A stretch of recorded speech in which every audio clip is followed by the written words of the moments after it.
Thank you, Professor Bhagwat. Amazing speech and for inspiring further discussion. So let's set the stage for the first panel. And yes, I invite now M.K.S. Pasha, the Asia Regional Coordinator for Protected, Conserved and Heritage Areas at IUCN, Asian Regional Office in Bangkok, Thailand, to the floor. So welcome. Thank you so much for inviting me. And it's a privilege to be speaking here when I see Dr. Bhagwat already given a keynote address. Much of my study draws inspirations from his work.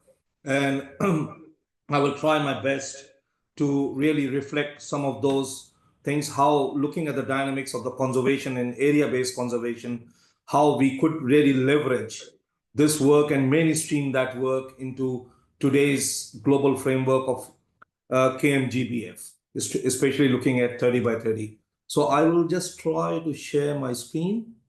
Yeah, given that the International Union for the Conservation of Nature recognizes sacred forests as indigenous and community conserved areas, we are eager to hear Dr. Pasha share the state-of-the-art constraints and strategies for promoting ECTA across Asia with a focus on Thailand, India, Indonesia, Laos, and Philippines.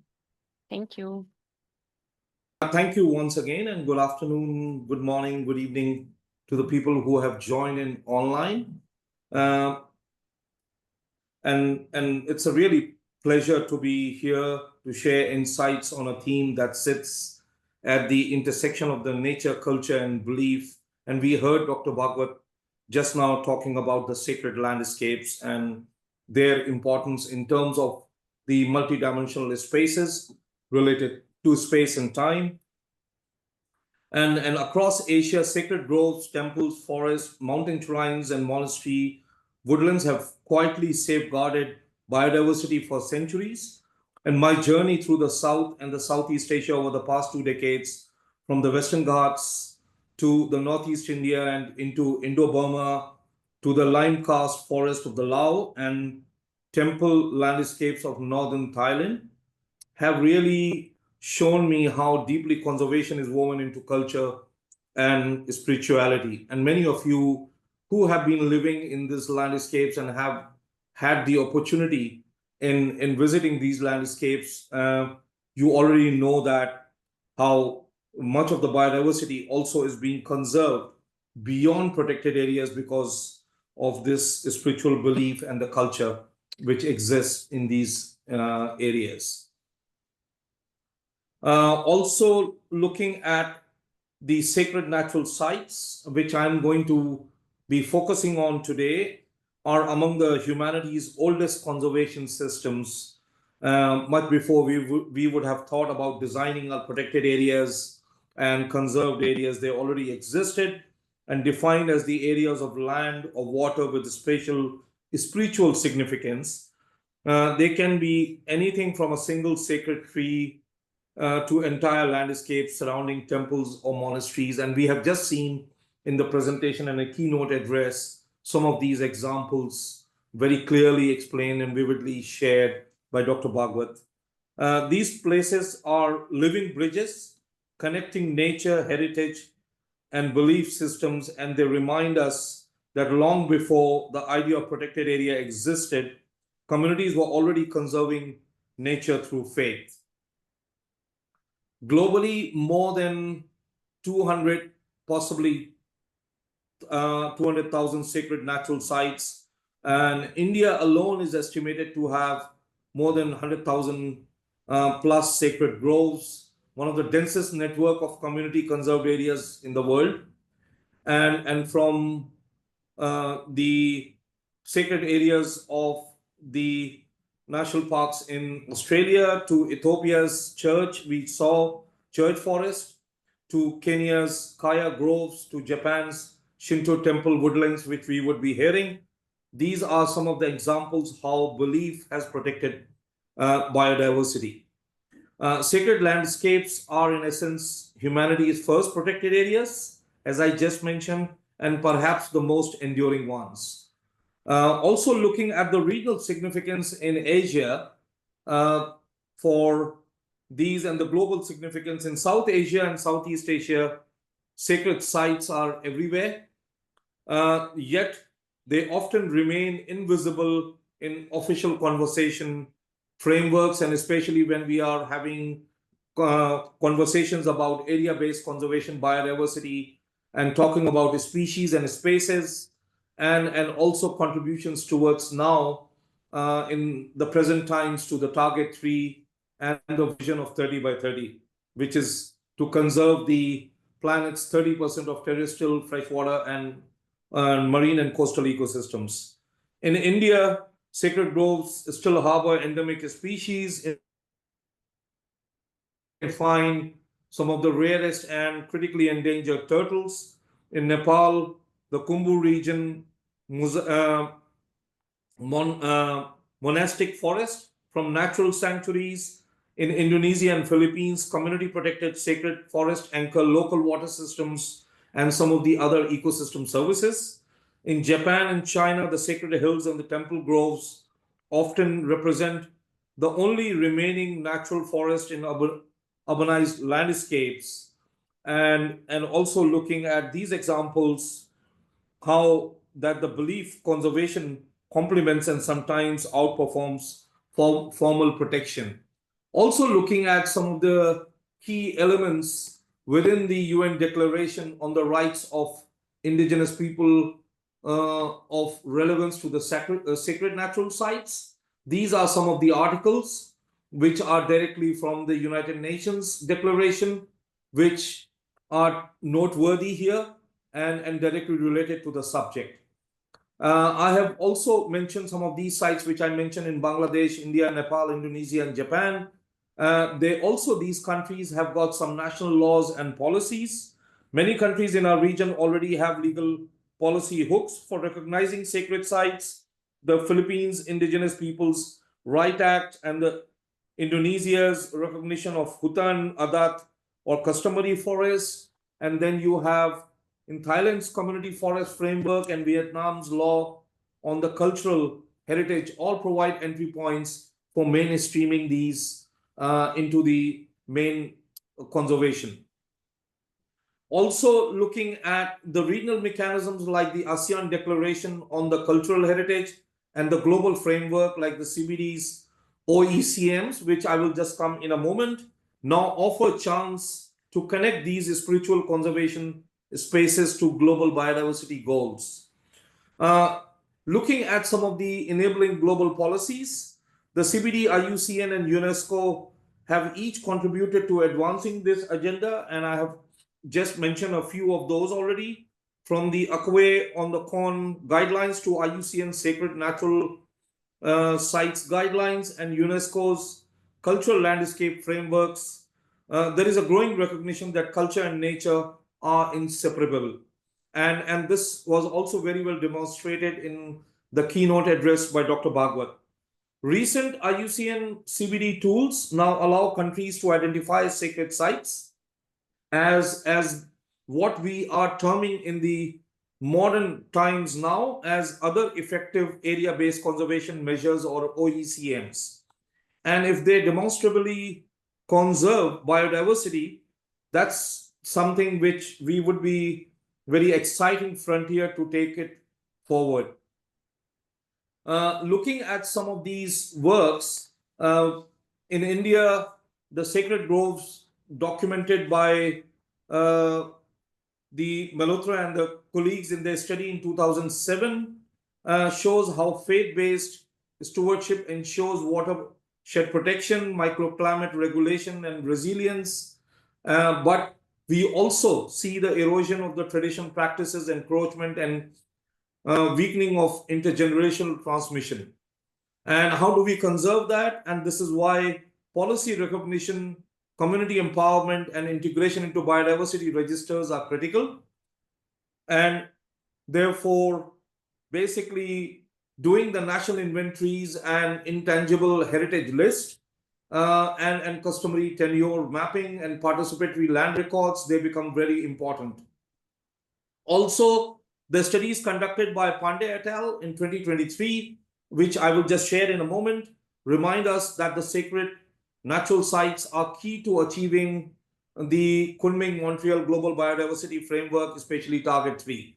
And looking at also some of the meta studies which have been carried out through one of the paper which came out in 2024 and also in 2021, we know that it shows that 70% of the sacred natural sites have denser vegetation and higher cultural use diversity, and also the biodiversity which is often equal or exceeds the nearby forest or protected areas.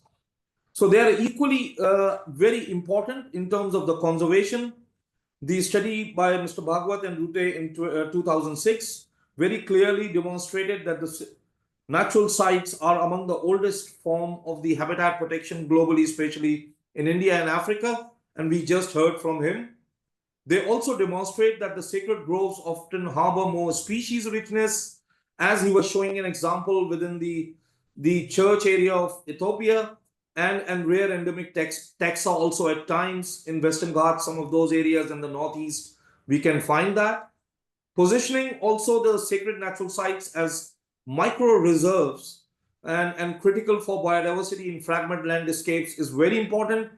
And with the present development happening across Asia, and with more and more the habitats getting dissected and fragmented, and with linear infrastructure coming up, these sites often produce they allow the last refuge to some of the endemic species, and also they present some of the connecting corridors to within the landscape, emphasizing also on the cultural, spiritual, and ethical foundations of the conservation and tradition through the traditional beliefs.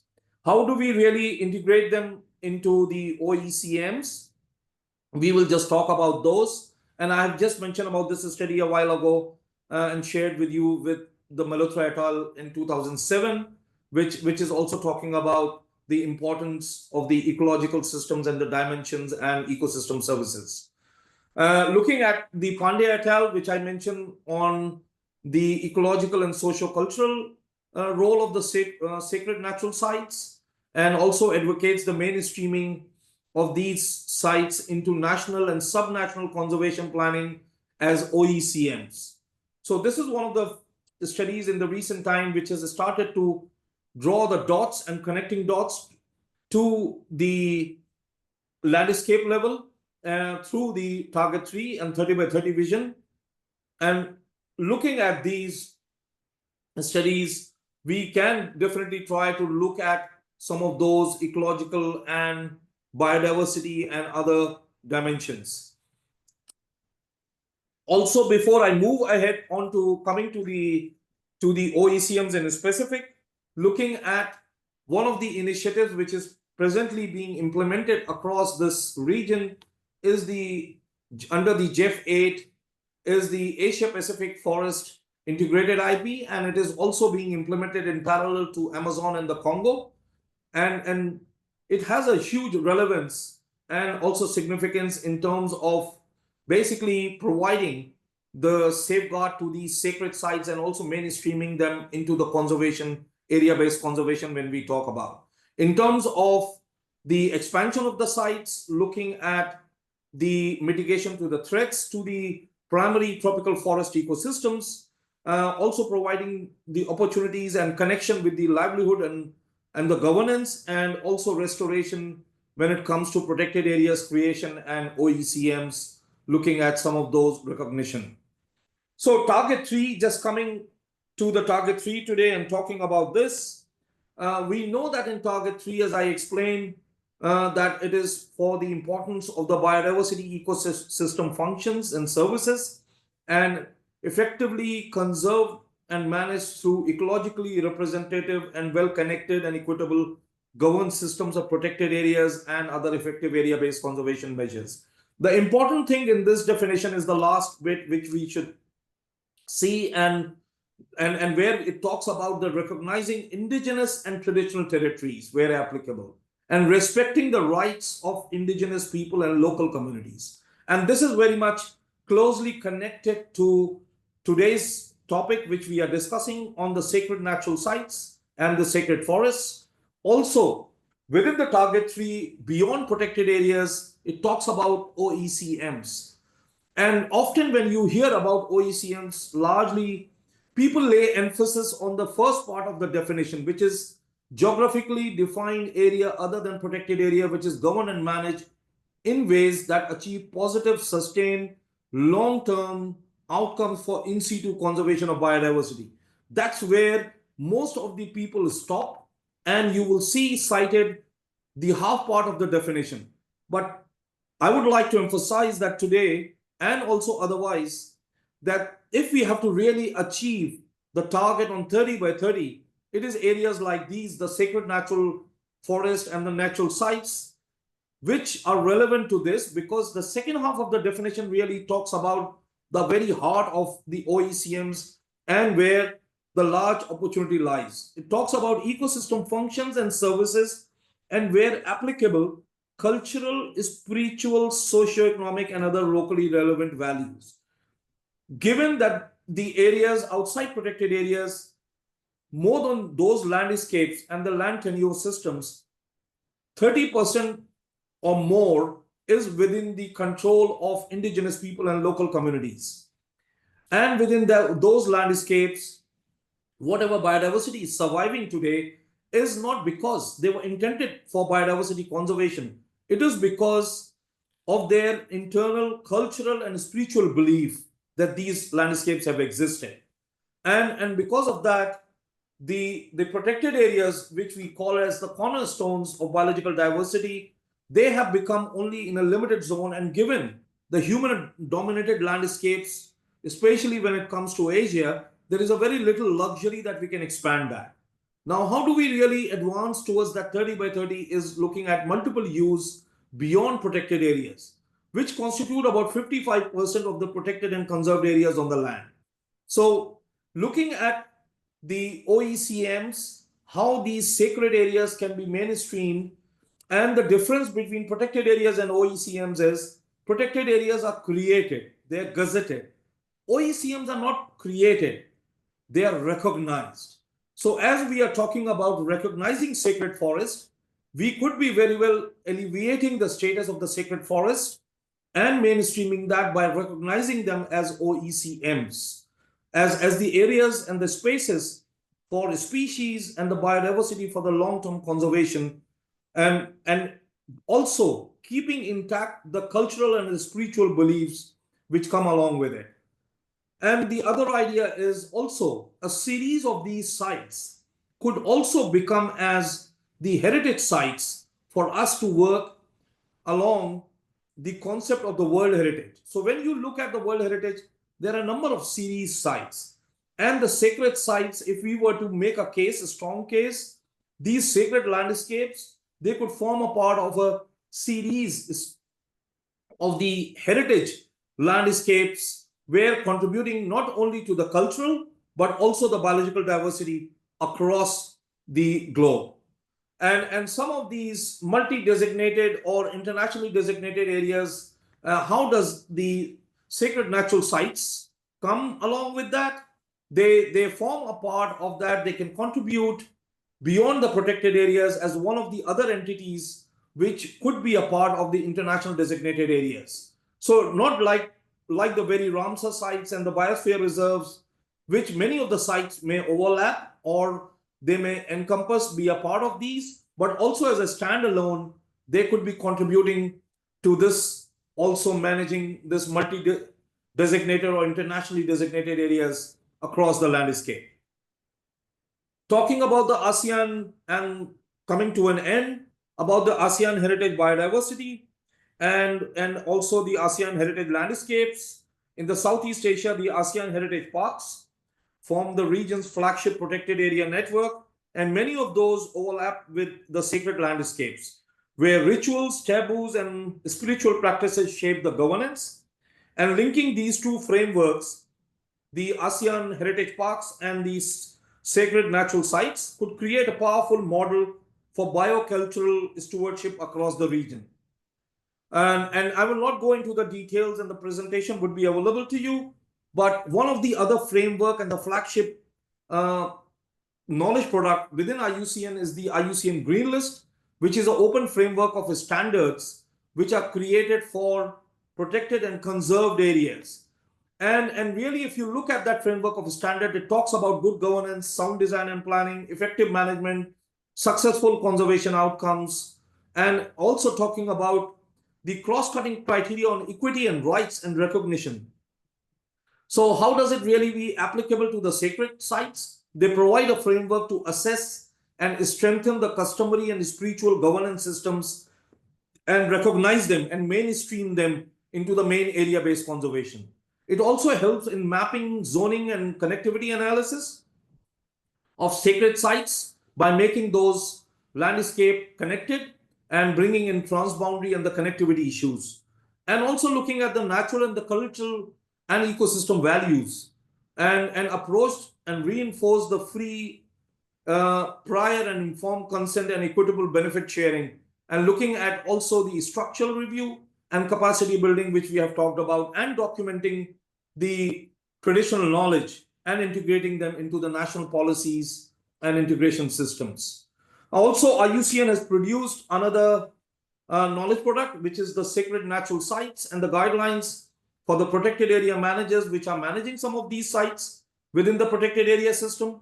So that is something which we need to bring back into the mainstream again and look into those. Lastly, coming to the strategic recommendations, to conclude, I may highlight these 6 or 7 recommendations which you see here on my screen, basically looking at securing customary tenure and mapping the sacred sites. This is very important given the present threat of the development and the different other climatic threats and other threats which are emerging across the landscapes. Integrate intangible cultural heritage processes, which I just mentioned about, that how do you really start integrating those through the different pathways, which we just discussed. Design a collaborative governance model through maybe OECMs and looking at other pathways. Address threats through the cross-sector policy, and invest in co-producing and documenting and monitoring these sites. Also, integrating these sites, sacred sites, into the national biodiversity and climate strategies, especially the NBSAPs, which have been prepared, and they become a part of the institutional process for those area-based conservation efforts when we talk about OECMs and other target 3 in the global biodiversity framework in that. And also to conduct global inventories and mapping through the FPIC and strengthen legal protection and customary governance frameworks, and mobilize faith-based and indigenous alliances for sacred natural conservation. Thank you so much.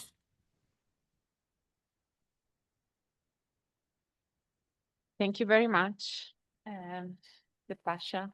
We are looking forward to discuss after the second speaker. We have other 2 speakers in this panel, so I now give the floor